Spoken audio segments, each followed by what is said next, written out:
Grabe kataas ang pila karon paingon sa Camiguin. Gawas sa Alas 8:11 sa buntag mga igsoon. Nakita na to unsa kataas ang pila para karga dito sa lansa padulong Camiguin.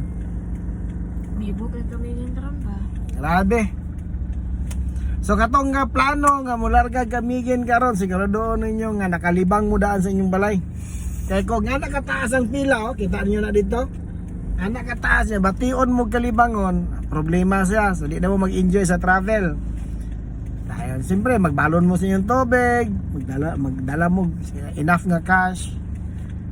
Okay, para dili may mong perwisyo ang inyong bakasyon. Anyway mga igsoon, salamat kayo sa nag-mine gabi.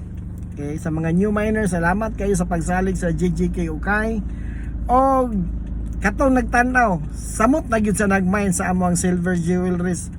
Okay, naka-decide mi ni Madam Tendera nga among silver jewelries mas ubsan pa namo ang among presyo. Katong mag-reseller, okay, PM lang mo kay tagaan ta mo special offer.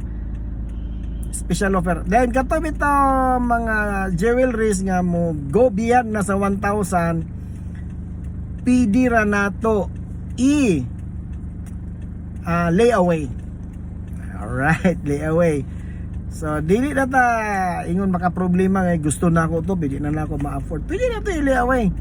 PM lang kay atong pagkasabutan tanan himuon na tong posible, dili lang ang BDO we find ways. Pati sa GGK okay, we find ways also. Dayon Metrobank magyod, you're in good hands basta na sa GGK.